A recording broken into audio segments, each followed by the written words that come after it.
মানুষটা আমার রক্তের কোনো সম্পর্ক না, আমার কোনো আত্মীয়ও লাগে না। এইভাবে আমি মুরব্বী হিসেবে সম্মান দিতে গিয়া এই কাজ যে করলো, আল্লাহ তুমি তার দরজা বাড়ায়া দাও। সাদা দাড়িওয়ালা মানুষ, আমি সাদা দাড়িওয়ালা মানুষ হয়ে দোয়া করলাম, তার মর্যাদা তুমি বাড়ায়া দাও। একজন আর একজনের হাত ধরে খুব খুশির সাথে মামলা শেষ করে উনি চলে আসলেন। আইসা খানকায় ঘুমাইলেন। ঘুমায়া স্বপ্নে দেখেন মদিনাওয়ালারে দেখা যায়। বিশাল বড় একটা জাহাজের এক কিনারে মুহাম্মদুর রাসূলুল্লাহ সাল্লাল্লাহু আলাইহি ওয়াসাল্লাম, পিছনে বৈঠা ধরে বসে আছেন আলী রাদিয়াল্লাহু তাআলা। ছোট্ট একটা ডিঙ্গি নৌকা নিয়ে আব্দুর রহিম রায়পুরী খুব দ্রুত বইটা চালাইতেছেন, খুব কষ্ট করতেছেন ওই জাহাজকে ধরার জন্য। আল্লাহর নবী ডাক দিয়ে বলেন, আলী তোমার ওই জাহাজের বইটাটা আস্তে চালাও, আস্তে চালাও, আমার আব্দুর রহিম আসতেছে, তারে আসার সুযোগ দাও। আল্লাহর পক্ষ থেকে একজন ফেরেশতা তার ঘরের দরজায় পাঠায় দেওয়া হয়।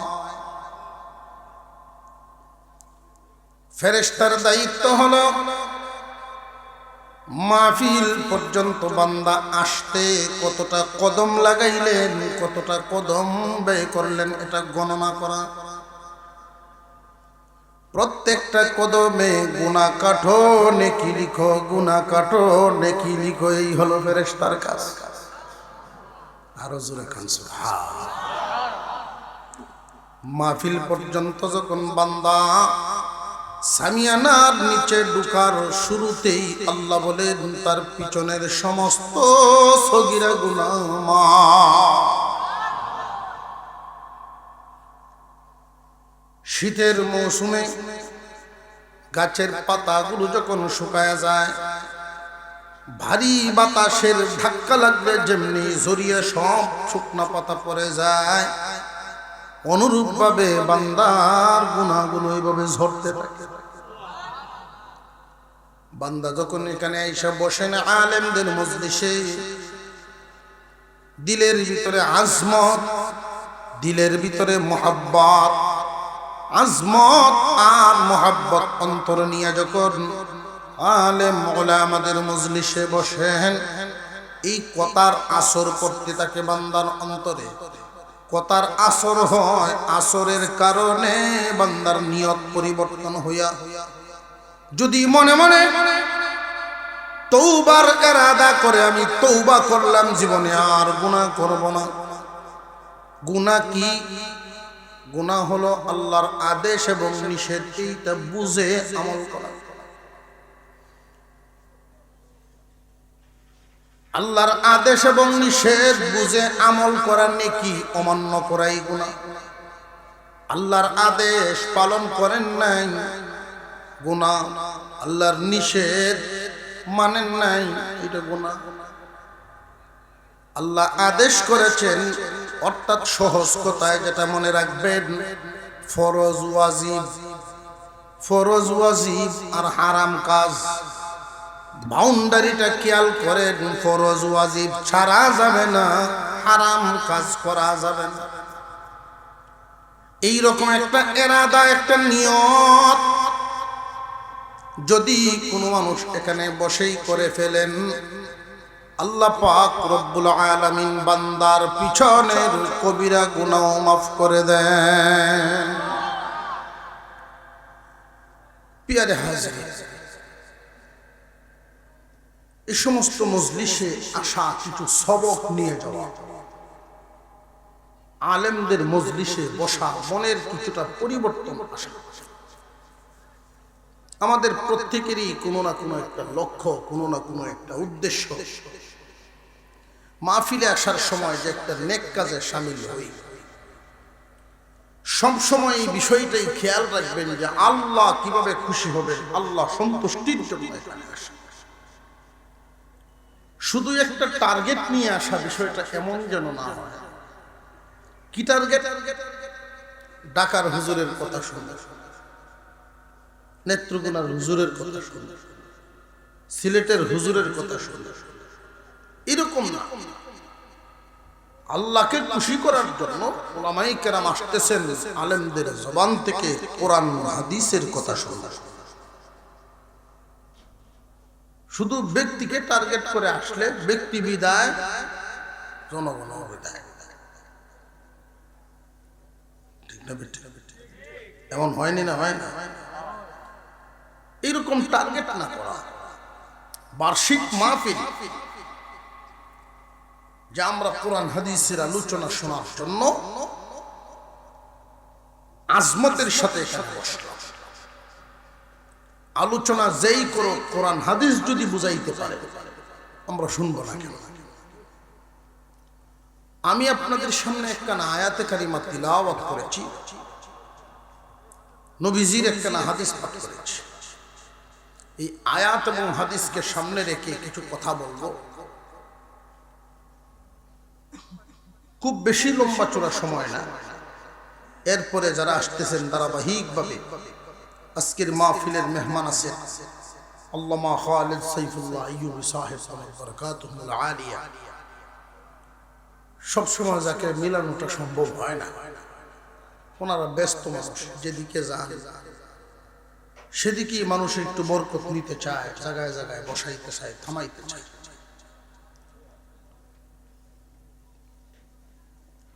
আমি আপনাদের সামনে যে আয়াতে কারিমা তিলাওয়াত করেছি, আল্লাহ তাআলা ডাক দিয়া বলেন, হে ঈমানদারেরা, পরিপূর্ণভাবে ইসলামের ভিতরে ঢুকো, পরিপূর্ণভাবে ইসলামে প্রবেশ করো, শয়তানের অনুসরণ করিও না, কারণ সে তোমাদের প্রকাশ্য শত্রু। সব দিকের আলোচনাই তো মোটামুটি ভাবে কয় দিকে করবো, সব দিকেই দরকার। একটা ঘরের চতুর্দিকেই বেড়া বাঁধা, দিবেন কয় দিকে? এখন একটা জায়গা আমি মোটামুটি ভাবে টার্গেট করছি যে এই জায়গাটার মধ্যে কিছু ওষুধ লাগাইতাম, এটা যদি চিকিৎসা করে সুস্থ হয় বাকিগুলো আস্তে আস্তে আশা করি সুস্থ হয়ে যাবে, কারণ এটা বিরাট বড় গুরুত্বপূর্ণ একটা বিষয়। বিষয়টা হলো পৃথিবীর সর্বপ্রথম ভুল ছিল বেয়াদবি, আর করেছিল এই ভুলটা শয়তানের। কার সাথে? আল্লাহর সাথে। এই ভুলটার সূত্র কি? অহংকার। তার ভিতরে অহংকার, আল্লাহর সাথে করছে বিয়াদবি। কোন মানুষ যখন আদবওয়ালা হয়ে যায় আল্লাহ তার মর্যাদা বাড়ায়া দেয়। আর এই আদব নামক দৌলতটা যখন কারোর ভিতর থেকে হারায় যায়, মানুষের সামনে আর নত হইতে রাজি না, বড়কে বড়র জায়গায় সম্মান দিতে রাজি না, উস্তাদকে উস্তাদের মতো করে সম্মান দিতে রাজি না, পীর মাশায়েখ আলেমদেরকে তাজিম দিতে রাজি না, এই মানুষটির ভিতরে অহংকারের বাসা এতটাই মজবুত হয়ে বাঁধতে থাকে, তখন আর আল্লাহর সামনেও সেজদা দিতে রাজি না। এই আদব নামক একটা বিষয় অত্যন্ত দামি দৌলত। বর্তমানে শিক্ষার হার বাড়তেছে, কিন্তু নৈতিকতা, আদব কায়দা অবনতি হইতেছে। এটা কি আপনাদের নজরে পড়তেছে কি? আমরা যখন স্কুলে পড়ি, স্কুলের বেড়া ছিল বাঁশের ছাটা, বেতি, সব জায়গা তো বিল্ডিং আছে, আর টিনের ছাদ। ক্লাস 1-2 জাম গাছের তলে, স্কুলের ভিতরে জায়গা নাই। 2-2 দোকানে সাইড, নাম হতো গাছের তলে। এমন দিন গেছে না গেছে না? পোশাক আশাকের কোনো লিমিট নেই, যার যেটা মন চাইতে ফিরে যায়। ইউনিফর্ম নাই, জুতা আনছো কিনা এটা সারা জিজ্ঞেস। সপ্তাহে একদিন সারে দেখতো যে দেখি নৌকনি কাটছে, করতো। টিনের যে সাল ভালো করে বাতাস আইলে, তুফান আইলে আমরা রাত্রে টের পাইছি যে আমরা স্কুলে সাল নাই। ঠিকই পরের দিন সকালে গিয়া দেখি যে 3 গ্রাম ওইদিকে সাল লয়ে গেছে। গ্রামের সকলে মিলে গিয়া ওই সাল মাথাত করে আনতো। কেন? শিক্ষা প্রতিষ্ঠান তো লাগতো, কারণ শিক্ষা হইল জাতির মেরুদণ্ড। মেরুদণ্ড ঠিক করতে লাগলো, সাল আইনা দিল। দিনের পরিবর্তনে, সময়ের পরিবর্তনে এই স্কুলগুলো বিল্ডিং হলো, ছাত্রদের সময় সব ঠিকঠাক হলো, ইউনিফর্ম পোশাক আশাকের পরিবর্তন হলো, শিক্ষকদের বেতন আরো 10 গুণ বাড়লো, সব ঠিকঠাক হইল, কিন্তু মেরুদণ্ড তো ঠিক হইল। কথা বুঝে আসতেছে? শিক্ষা জাতির মেরুদণ্ড, সেইটা ঠিক হইল। কারণ শিক্ষায় মানুষ আদব বলা হয়, আমরা আদব বলা তো দেখি না, বেয়াদব দেখি। তখনকার সময়ে একজন শিক্ষককে দেখলে কোন ছাত্র সাইকেলের উপরে থাকলে আর সেখানে নাই, নেমে গেছে। চেয়ারে বসা থাকলে আর বসা থাকতো না, দাঁড়ায় যেত। একজন স্যার তার শিক্ষক যদি তাকে ডাক দিছে, এটা মন্ত্রের মতো মনে করত, খুব গুরুত্ব দিত সেই কথাগুলো।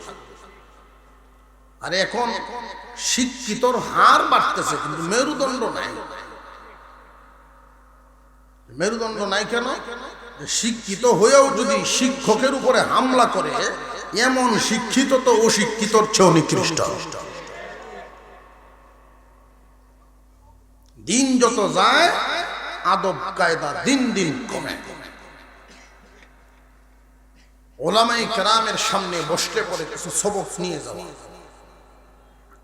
এই যে আদব নামক একটা দৌলত, যার ভিতরে থাকবে ওই মানুষটার মর্যাদা আল্লাহ কতটুকু বাড়াবে। আর যার মধ্যে আদব কায়দা থাকবে না, নবীজি তার ব্যাপারে একটা ঘোষণা দিয়েছেন, তার কোথায় ঠিকানা। আল্লাহ রাসূল বলেন, মান লাম ইয়ারহাম সগীরানা ওয়া লাম ইউআক্কির কাবীরানা ফালাইসা মিন্না। আমার আপনার পয়গম্বর ঘোষণা করেছেন, রে আমার উম্মত, আমার উম্মতের যারা বড়কে সম্মান করে না, ছোটকে আদর করে না, বড়কে সম্মান দেয় না, ছোটরে আদর দেয় না, তারা আমার দলের না, অর্থাৎ আমার উম্মতেই না। এত বড় কঠিন কথা কেন বললেন নবীজি? এই বেয়াদবি এতটাই মারাত্মক বড় একটা রূপ, বেয়াদবির কারণে মানুষ ধ্বংস হয়ে যায়। আদবের কারণে আল্লাহ পাক তার মর্যাদা বাড়ায় দেন, আদব মানুষকে সম্মানী বানায় দেন। যোগ্যতা কম কিন্তু আদবওয়ালা মানুষ দেখবেন বড় বড় চেয়ারের মধ্যে বসে। সমাজের একজন এইরকম লোক যদি থাকেন, শিক্ষা যোগ্যতা কম কিন্তু আদব কায়দা তার এমন, আদবে তারে সম্মানী বানায় দেয়। আদব এমন একটা জিনিস, এই দুনিয়ার জমিনে লক্ষ্য করে দেখবেন, আদব না থাকার কারণে পারিবারিক কলহ তৈরি হয়, সামাজিক কলহ তৈরি হয়। আদব কায়দার কারণে মানুষ উপরেও উঠে আবার ধ্বংস হয়। লক্ষ্য করে দেখবেন এই জমিনের মধ্যে কত ঘটনা আমাদের চোখের সামনে পড়ে। আদবে মানুষকে দৌলতওয়ালা বানায় দেয়, দামি বানায় দেয়। আদব। আর যে সমস্ত মানুষ বেয়াদব, ইমামে আজম আবু হানিফা রাহমাতুল্লাহি আলাইহি, উনি একদিন এক জায়গায় বসা, কয়েকজন পোলাপান বালক ছেলেরা খেলাধুলা করে। তো তারা যে জিনিসটা দিয়ে খেলতেছেন, তাদের খেলনার বস্তুটা ইমামে আজমের সামনে পড়ে গেছে। মানে এই খেলনার বস্তু যদি আনতে হয় তো ইমামে আজমের সামন দিয়ে যাইতে হয়, এমন জায়গা দিয়ে পড়ছে। আমরা ছোটবেলায় যে খেলতাম, সবাই কি দামি বল দিয়ে খেলতে পারতাম? এমনও সময় গেছে গাছের জাম্বুরারে বল বানাইছে, এমন দিন গেছে না? জাম্বুরা তো সারা বছর থাকে না। যে সময় জাম্বুরা নাই, এই সময় বন দেয়া বেরিয়ে পাকায়া এটাতে একটা বল বানাইছে। এমনও সময় খেলনার বস্তু যেহেতু হুজুরের সামনে পার হয়ে পড়ে গেছে, এদিক দিয়ে গিয়ে আনন্দ লাগে। তো অন্যান্য বালকরা ইতস্ত করতেছে, হাফ প্যান্ট ভিন্ন ইমাম সাহেবের সামনে কেমনে যায়, এত বড় হুজুর বসা, আমি যেতাম না, দরকার ওই খেলা ছেড়ে দিব হুজুরের সামনে। এটা আদব। সেটা কি? বাচ্চা সারা এক জায়গায় দাঁড়ায় থাকলে আমরা ছোটবেলায় দেখছি বাতি যারা এদিক দিয়ে রাস্তা ছেড়ে দিছে, মানবিকতা ছিল। আর এখনকার হালত কোন জায়গায় দাঁড়াইছে? ছেলে বাতিজা এদেরকে দেখলে বাপ চাচা ইজ্জত লয়ে বড় যায়, পুরো উল্টো হয়েছে।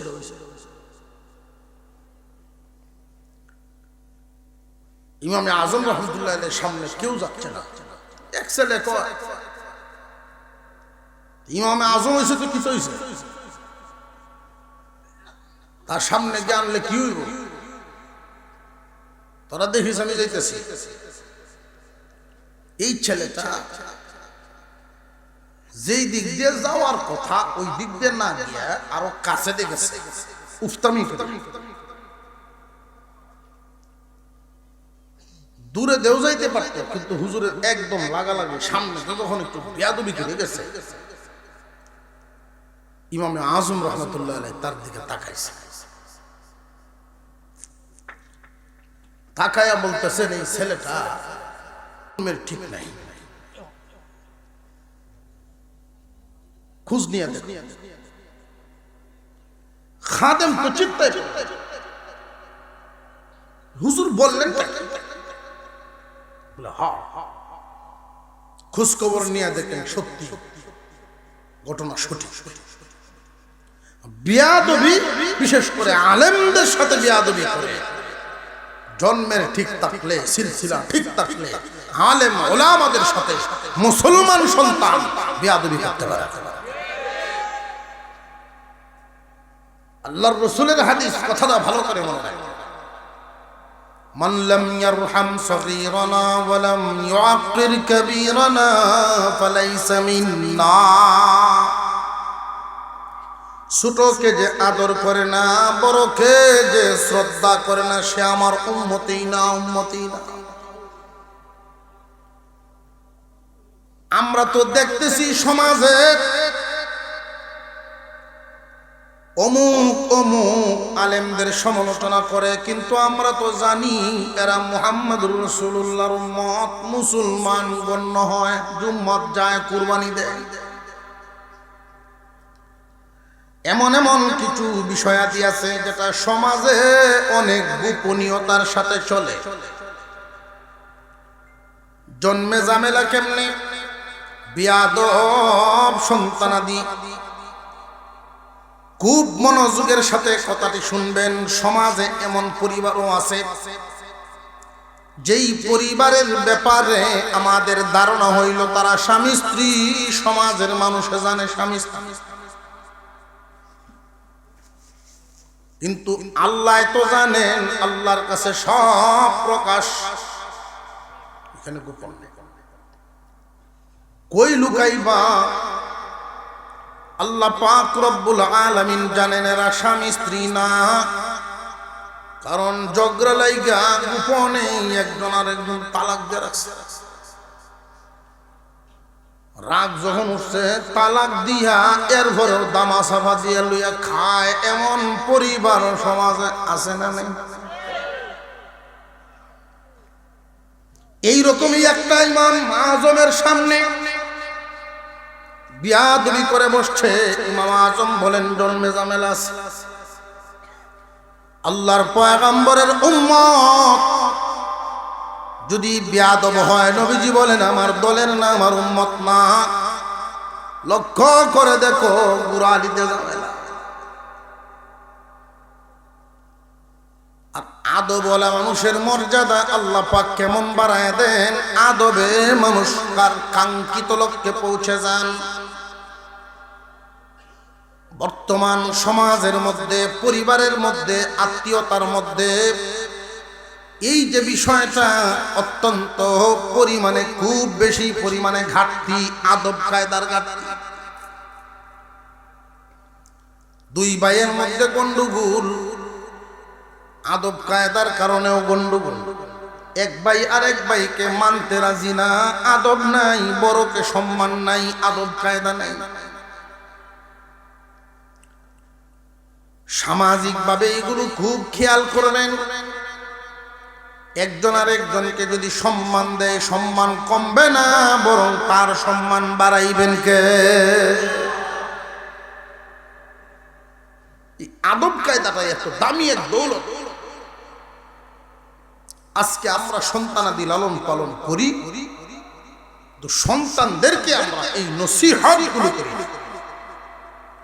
দস্তরখানে নিয়ে সন্তান নিয়ে বসলেন, খানা খাইলেন, কয়দিন এমন হয় যে আমার সন্তানকে আমি বুঝাইলাম যে বাবারে আমরা রসুলের উম্মত, আল্লাহর গোলাম,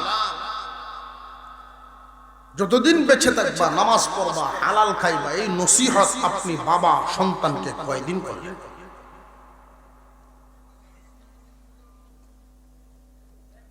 শতবার যদি ওয়াজ নসিহতে আইসা বৈশা কিছু কথা শুনে, আর আপনি বাবার থেকে যদি একটা কথা এক দুইবার শুনে, আপনারটা পাথরে খোদাই করার মতো তার অন্তরে বসে যায়।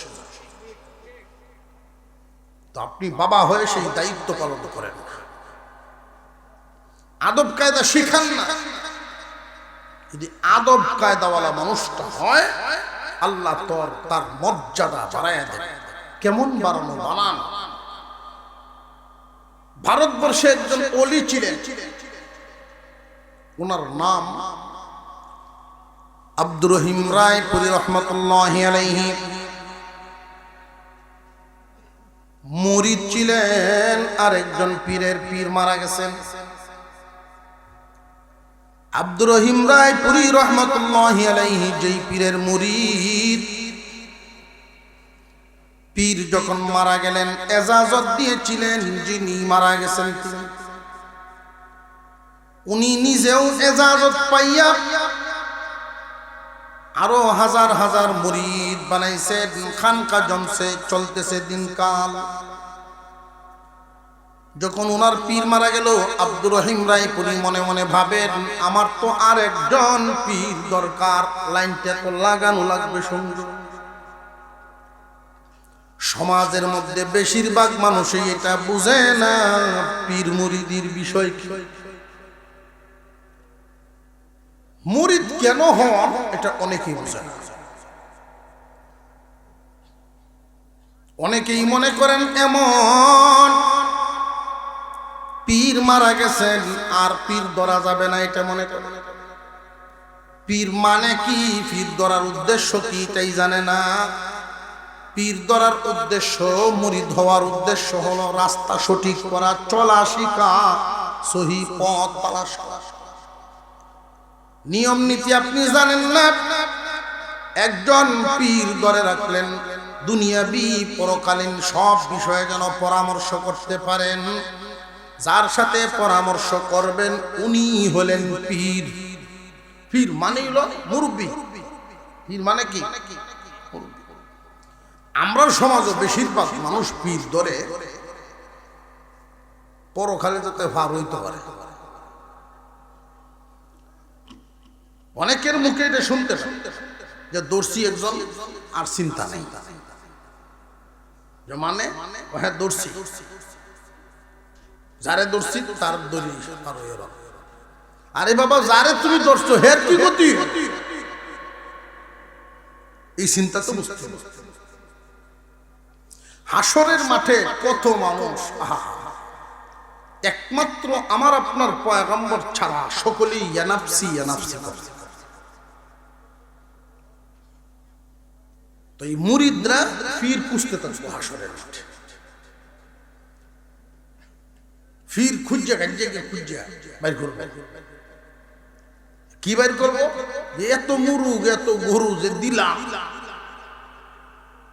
বায়াত মুরিদ যে হইছিলাম গেল কই, লুকটি কই।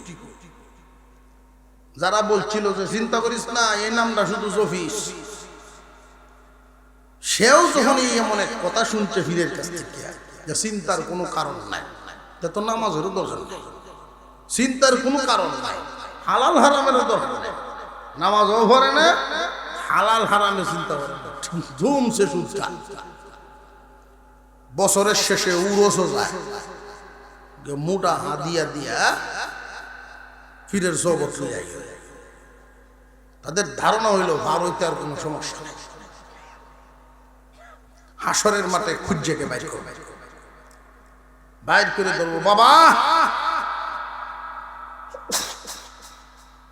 কি হয়েছে? যে কুস্তাছি, খুব বিহুদ আছি, ভাগ করতে স্যার আমারে জান বাঁচতেছে না স্যার। আপনারা কইছিলেন যে আমার একটু হন জান বাঁচে না, যখন কি কর আমার বাড়িতে তো কি আপনি মুরুগ খাসি খুশি কম দিছি না, দিস আমার খান কাত লই আইসস, তোর বাড়িতে তো কি আনছি না, লই আইছি ঠিক আছে, আপনার না করতে। আমি না করছি হেকমতে, তোরা বুঝছস না কোন হেকমতে? লাল নিশান টাঙ্গাইয়া লটকায় তো এদিক দিয়ে আয়ো না, বিহদ সংখ্যা, তোরা বুঝছস না, এর ঘরে লই আইসস। আমার কি দোষ? এই দুনিয়ার জন্য বর্তমানে বহু মানুষ এমন ইমান আকীদা ঠিক নাই, বুঝ ঠিক নাই, মাজারে মাজারে ঘুরে ভণ্ডরার পেছনে। মাজারও মন দে, যার মাজারও জ্বালাইল এই আলো সে ভাইলো, যে জ্বালাইলো হেরো কামো লাগলো না, যারে দিল হেরো ধান চলছে। বুঝে আসতেছে? পীর মুরিদির অবস্থাটা, উদ্দেশ্যটাই যদি না বুঝে, এক পীরের বায়াত তার সাথে পরামর্শ করে দুনিয়াবি আখিরাতের কাজ কাম করে, উনি মারা গেলেন আর একজনকে ধরতে হবে না? শর্ত হইল বুঝা শহীদ। পীরের সাথে আপনি দুনিয়াবি পরামর্শ করলেন, আমি একটা ঘর বানাবো, পীর সাহেব পরামর্শ দিবেন, ঠিক আছে বানাও, এমনি এমনি বানাও, এটা সুন্দর হবে, তবে দিকটা দিবা দক্ষিণ দিকে বা পূর্ব দিকে ফিরাইয়া। এই পরামর্শ মুরব্বী হিসেবে উনি দিলেন এই কারণে, ওই দুই দিকে দরজাওয়ালা ঘরগুলোর ভিতরে সূর্যের আলোটা সহজে ঢুকে রোগ জীবাণু কম থাকবে। এই যে মুরব্বিয়ানা পরামর্শটা উনি দিলেন, মুরব্বির সাথে সম্পর্ক থাকাতেই পরামর্শটা দিলেন।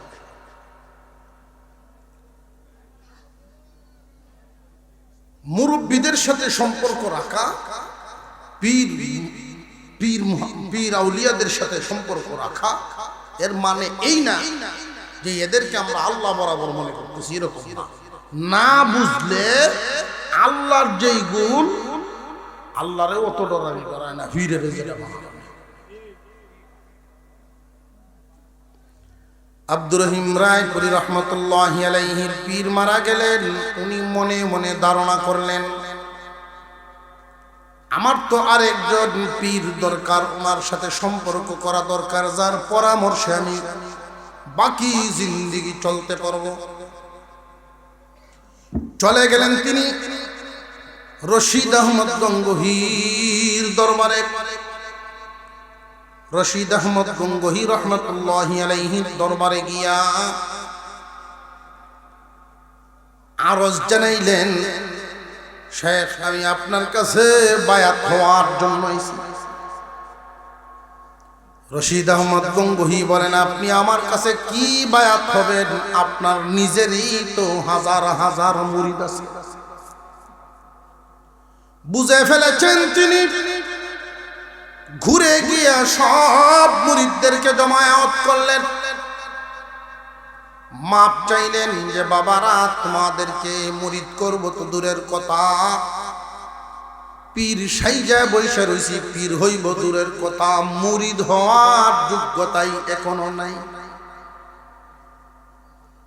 গেছলাম মুরিদ হইতে, মুরিদই হইতে পারলাম না। সব মুরিদদেরকে মুক্তি দিলেন, তোমরা যার যার পছন্দ মতো পীর দইরা বায়াত হও। পরের সপ্তাহে উনি আবার গেলেন রশিদ আহমদ গঙ্গোহীর দরবারে। হুজুর পিরালি সাইরে দিছি, পিরালি সাইরে দিছি, আগে নিজেরে ঠিক করি, আমাকে আপনি বায়াত করেন। বায়াত করলেন এবং সবক দিলেন, আব্দুর রহিম দুনিয়ার জমিনে যত দিন বাইচা থাকবা তুমি নিজে একজন আলেম, আলেমের কদর তো তুমি বুঝবাই, এই সবক লাগবে না। তবে মুরব্বীকে তাজিম করবা, মুরব্বীকে কদর করবা, সম্মান দিবা, ছোটরে আদর করবা, এই তো সবক দিলা। উনি চলে আসলেন। এইভাবে দিন যাইতেছে, দিন যাইতেছে। কিছুদিন পর পূর্ব পরিচিত গ্রামের একজন মানুষ, মুরব্বী লোক, দুপুর বেলায় তার খানকায় আসছেন হুজুরের সাথে একটু আলোচনা করার জন্য। আর হুজুরের অভ্যাস, জোহরের নামাজ পড়ে খানা খায় একটু শুইতেন, কাইলুলা করতেন। তাহাজ্জুদের আমল করা লাগে শেষ রাত্রিতে উঠে। উনি মাত্র শুইলেন, কাঁচা ঘুম, এমনি গ্রামের মুরব্বী আইসা ডাকতেছেন, এমন ভাবে ডাক দিলেন যেইভাবে ডাক্তার আদবের ডাক। মানুষের মধ্যে অনেক মানুষ এমন আছে মনের মহব্বতের কমতি নাই, কিন্তু মহব্বতের সিস্টেম জানে, মহব্বত করে ঠিক, কিন্তু কেমনে করা লাগে এই সিস্টেমটা না জানার কারণে বেয়াদবি হয়ে যায়। ব্যবসায়ী চেয়ারের মধ্যে বৈশা ডাকতেছে, হুজুর একজন আলেমকে তুমি আম মানুষ চেয়ারও বৈশা ডাকতেছে, তুমি শুননা, তার ভিতরে মহব্বত আছে কিন্তু বিবেক ঘুমায় গেছে। ভিতরে মহব্বত আছে, মহব্বতের সিস্টেম।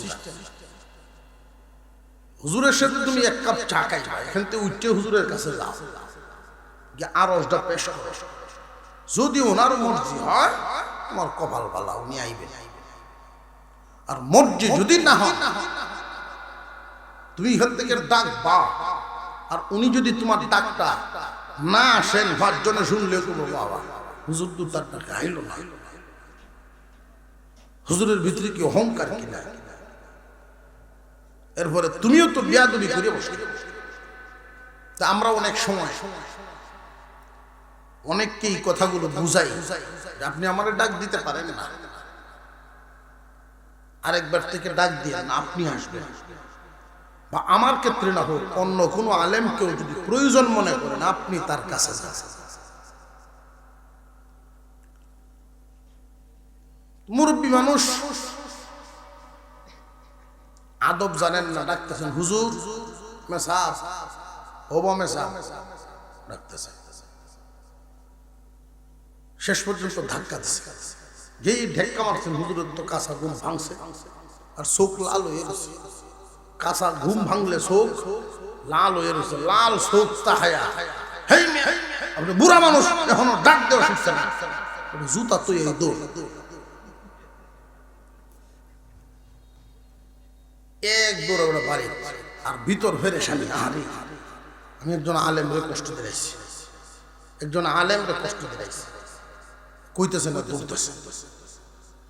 আর উনিও যখন উঠলেন ঘুমের সুস্তানি সব গেল, আসর পড়লেন, মাগরিব পড়লেন, এশা পড়লেন, উনার ভিতরেও একটা বিষয় কাজ করতেছে।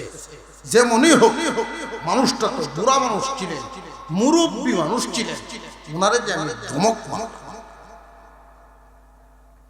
ওনার ভিতরে এটা খুঁচাইতেছেন বারবার। রাতের বেলায় কানা কায়ে শুইলেন আব্দুর রহিম রায়পুরী।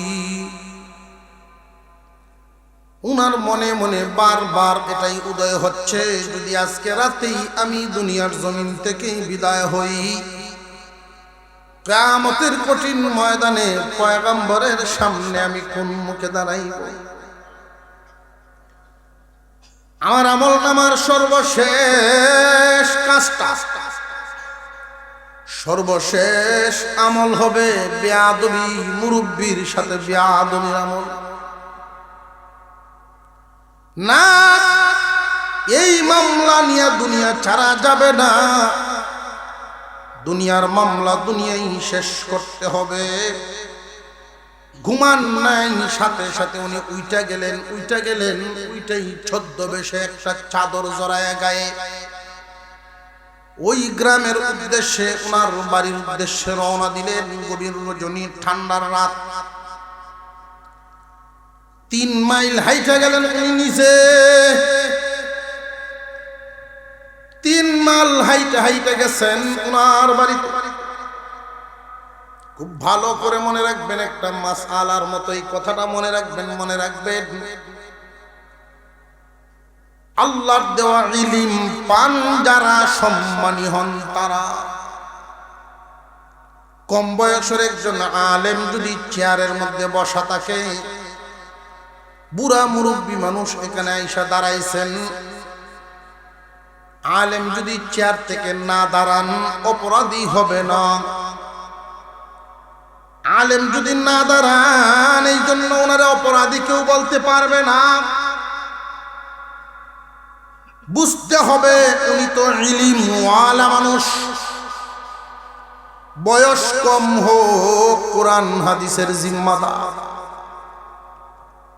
কিন্তু এই পরিস্থিতিতে যদি আলেম দাঁড়ায়াও যান, উনি যদি দাঁড়ায়া মুরব্বীকে সম্মান দেন, সম্মান দেওয়া কি জরুরি তার উপরে? কথাটা বুঝেন নাই? যিনি আলেম হন, মুরব্বীকে সম্মান দেওয়া কি জরুরি নি? কারণ ইলিম দিয়া তার ভিতরে, আল্লাহ ইলিম দিয়া তারে নিজেরই সম্মানী বানায়া দিছেন। আলেমকে তাজিম করা সবার উপরে দায়িত্ব, ছোট বড় সবাই তাজিম করবে আলেমকে। কিন্তু আলেম তাজিম পাওয়ার যোগ্য হইয়াও যদি মুরব্বীকে সম্মান দেওয়ার জন্য চেয়ার থেকে দাঁড়ায়া যান, আল্লাহ তার প্রতি খুশি হইয়া তারে মারিফত দান করে দেন। তখন বুঝে আসছে আব্দুর রহিম রায়পুরী রহমতুল্লাহি আলাইহি, উনি জানেন মুরব্বী ভুল করছে, আমি দমক দিয়েছি, এটা এত বড় কোনো অপরাধ না আমার। কিন্তু আমার পীরের যে আদেশ, পীরের আদেশ পালন করা তো আমার উপরে ওয়াজিব। বড়কে সম্মান করা, আমি তো ধমক করছি। এই মামলা শেষ করার জন্য উনি চলে গেলেন ওনার গ্রামের বাড়িতে। গিয়া দেখেন আল্লাহর বান্দা মুরব্বী মানুষ বাড়ির সব ঘুমায় গেছে, এই বুড়া মানুষটা ঘুমায় নাই। উনার মনে মনে ওই চিন্তা, আমি আলেমকে কষ্ট দিছি, আলেমের সাথে বেয়াদবি করছি। উনার মনে ওই চিন্তা নিয়ে আল্লাহর বান্দা কেরের মধ্যে আগুন জ্বালায়া জ্বালায়া আগুনের তাপ নেন, খোলা আকাশের নিচে দাঁড়ায় রয়েছেন উঠানের মধ্যে। বাড়ির উঠানে আগুন তাপাইতেছেন, বাড়ির সব মানুষ ঘুমায় গেছে। এই মুরব্বীর অন্তরে একটু পরে পরে ধাক্কা দেয়, কি করলাম, আলেমকে বুঝে আমি কষ্ট দিলে। বয়স তো ছেলের সমান হবে, কিন্তু আলেম। উনি ঘুমান না, চিন্তায় মুরব্বী দাঁড়ায় রয়েছেন। কিছুক্ষণের মধ্যেই আব্দুর রহিম রায়পুরি ওনার বাড়ির ভিতরে ঢুকতেছে। সালাম দিছেন দূর থেকেই। উনি আশ্চর্য, এত সুন্দর সালাম কে দিল। যখন কাছে আসলেন দেখেন দি আব্দুর রহিম রায়পুরি হুজুর। হুজুর, আপনি আমার বাড়িতে এত গভীর রাতে, তাও একা একা, কারণটা কি? আপনি দুপুর বেলায় আমার কাছে গেলেন, আমি যে আপনাকে ধমক মারলাম, আপনি কষ্ট নিয়ে থেকে চলে আসছেন। মামলা শেষ করার জন্য আসলাম। মুরব্বী, আপনি আমারে মাফ করে দেন। হুজুর, কি বলেন আপনি? আমরা তো অনেক কিছুই জানি না। একজন আলেমের সাথে কেমনে ব্যবহার, কোন কাজটা কেমনে করা লাগে না জানার কারণে অনেক সময় হুজুর বেয়াদবি হয়। সেই চিন্তায় আমার এখনো ঘুম নেই, আপনার সাথে বেয়াদবি করছি। মাপ তো আমি চাইবো, আপনি আমারে মাফ করে দেন। এত রাতে আমার বাড়িতে কেন আসলেন? আব্দুর রহিম রায়পুরি বলেন, আপনি কি আমারে মাফ করছেন নি বলেন? মুরব্বী বলেন, আমি আপনারে কি মাফ করতাম? আপনার আচরণে আমি কোনো কষ্ট পাই নাই, বরং নিজেকেই দায়ী করেছি। হুজুর, আমি খুশি আছি, আপনার কোনো ব্যবহারে আমি কষ্ট পাই নাই, কেন মাফ চান? আব্দুর রহিম রায়পুরি বলেন, দেখেন আপনার রেখে আসা এই জুতাগুলো, আমি একজন আলেম হয়ে 3 মাইল পর্যন্ত হাতে করে জুতা বহন করে নিয়ে আসি। এরপরেও কি আপনি আমারে মাফ করবেন না বলেন? মুরব্বী মানুষ 2টা হাত সাথে সাথে আসমানের দিকে বসায়। আল্লাহ, এই মানুষটা আমার রক্তের কোনো সম্পর্ক না, আমার কোনো আত্মীয়ও লাগে না। এইভাবে আমি মুরব্বী হিসেবে সম্মান দিতে গিয়া এই কাজ যে করলো, আল্লাহ তুমি তার দরজা বাড়ায়া দেয়। সাদা দাড়িওয়ালা মানুষ, আমি সাদা দাড়িওয়ালা মানুষ হয়ে দোয়া করলাম, তার মর্যাদা তুমি বাড়ায়া দাও। একজন আর একজনের হাত ধরে খুব খুশির সাথে মামলা শেষ করে উনি চলে আসলেন। আয়েশা খানকায় ঘুমাইলেন।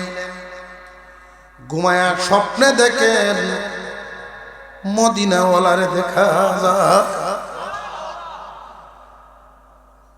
বিশাল বড় একটা জাহাজের এক কিনারে মুহাম্মদুর রাসূলুল্লাহ সাল্লাল্লাহু আলাইহি ওয়াসাল্লাম, পিছনে বৈঠা ধরে বসে আছেন আলী রাদিয়াল্লাহু তাআলা। ছোট্ট একটা ডিঙ্গি নৌকা নিয়ে আব্দুর রহিম রায়পুরি খুব দ্রুত বইটা চালাইতেছেন, খুব কষ্ট করতেছেন ওই জাহাজকে ধরার জন্য। আল্লাহর নবী ডাক দিয়ে বলেন, আলী, তোমার ওই জাহাজের বইটাটা আস্তে চালাও, আস্তে চালাও, আমার আব্দুর রহিম আসতেছে, তারে আসার সুযোগ দাও।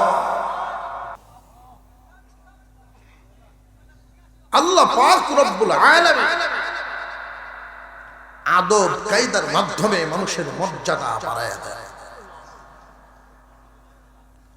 কেউ যদি আলেমকে তাজিম করে, আলেম ওলামা আমার বিশ্বাস ৬৬তম মাহফিল যেহেতু,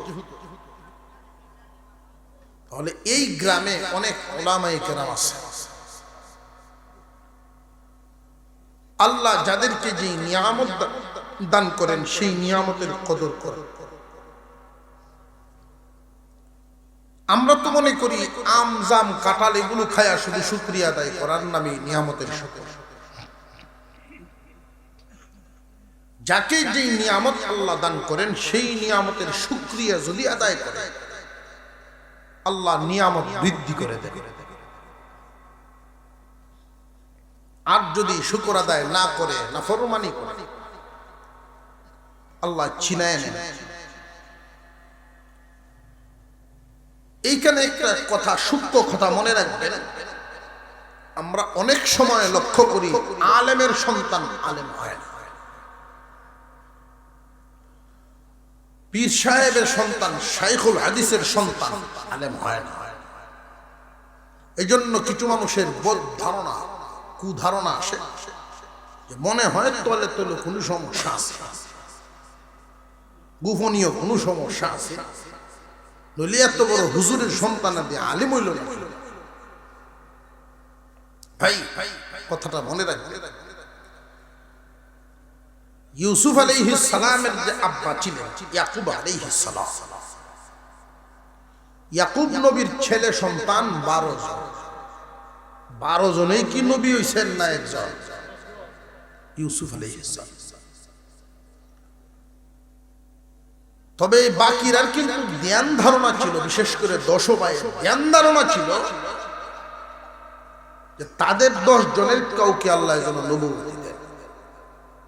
তাদের চাহিদা, তাদের চাওয়া কি পূরণ হয়েছে? হয় নাই।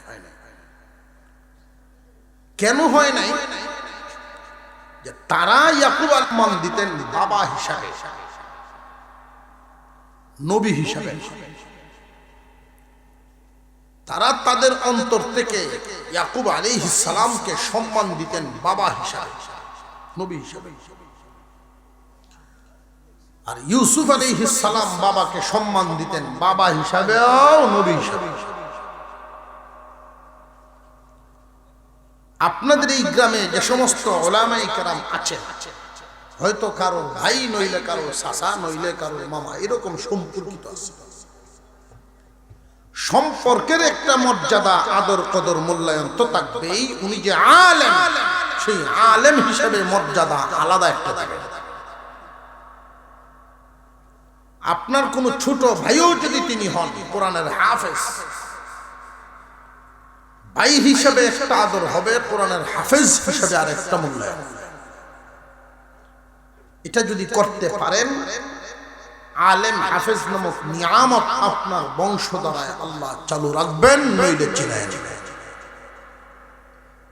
কথাটা মনে থাকবে আপনাদের। মহান মৌলাই করিম আমাদেরকে যেন আদবের জিন্দেগি দান করেন, বলুন আমিন। মাদ্রাসা যারা করে গেছে বেশিরভাগ মানুষই নাই। 66তম মাহফিল জীবন মাদ্রাসা শুরুতেই মাদ্রাসা করছেন যারা, সমাজের প্রতিষ্ঠিত মানুষ হইয়া মাদ্রাসার ভূমিকার এই পর্যন্ত যারা আসছেন, আমার মনে হয় বেশিরভাগ মানুষই দুনিয়া থেকে বিদায় হয়েছে। থাকলেও হাতে গোনা 1-2 জন থাকতে পারে, বাকিরা নাই। আল্লাহ পাক প্রত্যেককে সদকায়ে জারিয়ার সওয়াব দান করেন, বলেন আমিন। জমিনের মধ্যে কিছু গাছ এমন আছে একবার হলদে, কলা গাছ একবারই হলদে। আর এমন গাছও আছে, গাছ তাকে যতদিন ফলও দেয়, আল্লাহর দেওয়া দৌলত আল্লাহর রাস্তায় যারা দেন, এই দেওয়াটার বিভিন্ন খাত আছে। কোন খাতে দিলেন একবারই সব পাইলেন, কোন খাতে দিলেন সদকায়ে জারিয়া কিয়ামত পর্যন্ত সব পাইলেন। এর মধ্যে দাওয়াত আল্লাহর রাসূল সাল্লাল্লাহু আলাইহি ওয়াসাল্লামের ঘোষণা অনুযায়ী কোরআন হাদিস রক্ষার জন্য, কোরআন হাদিস রক্ষার জন্য যারা জানমাল দান করে, বিশেষ করে যারা এই দানের হাত প্রশস্ত করেন আল্লাহ পাক তাদেরকে সদকায়ে জারিয়ার সওয়াব, সদকায়ে জারিয়ার সওয়াব দান করে। ঠিক কেমনে? অন্যান্য গ্রামের কিছু পোলাপান আপনাদের গ্রামে এসে পড়াশোনা করে বিদায় হয়ে চলে গেছে, তারা গিয়া বৈশা থাকবে না, এর মধ্যে মাদ্রাসার শিক্ষকতাই বেশিরভাগই করবে। আপনি আপনার ঘরে খানা খাওয়ায়া বা সহযোগিতা করিয়া, মাদ্রাসায় সাহায্য করিয়া একজন কোরআনের হাফেজ বানাইবেন, উনি আর এক জায়গায় গিয়া 10 জন 20 জন 40 জন বানাইবে, তারা গিয়ে আরো বানাইবে। এই যে সিলসিলা যার হইল কিয়ামত পর্যন্ত এই সিলসিলা থাকতে থাকতে মাদ্রাসা এখানে থাকুক, আমরা চাই কি চাই না, দিন দিন তরক্কি হোক, আমরা চাই কি চাই না। মাদ্রাসার কাজ ভিত্তিপ্রস্তর হয়েছে, আপনারা দেখছেন। মহান মৌলাই করিম যেই এলাকায় কোন কোরআনের মাদ্রাসা করেন, আল্লাহর ইচ্ছা হইল ওই এলাকার মানুষগুলোকে বস্তাত ভরে জান্নাতে নেওয়া। এই 4-5 জন মানুষ সুবহানাল্লাহ কইয়া সকলের হক আদায় করেছে। আপনারা মনে হয় অন্যরা কইছেন, আপনারা লড়িয়া লাভ নেই, যা কোন আমরা এই করতেছি। সকলেই বলেন না আলহামদুলিল্লাহ, আল্লাহু আকবার, নারে তাকবীর। এই সমস্ত মাদ্রাসাগুলো নাজাতের উসিলা, নাজাতের মহান মৌলাই করিম ওই মাদ্রাসাগুলোকে আমাদের জন্য নাজাতের উসিলা বানান, দ্বীনের মরকজ হিসেবে কবুল করেন। আমরা এই মাদ্রাসার দিকে সবসময় নেক নজর রাখবো। আমি দেখতাম এই মাদ্রাসার উন্নয়ন কাজের জন্য আমরা কিছু সর্বপ্রথম যেটা চাইবো আপনাদের কাছে, মুরব্বী বসেন, তাল বুঝছে কোনো তাল বুঝছে, হুজুরে তো এখন ব্যাগটা বাইরে করতেছে।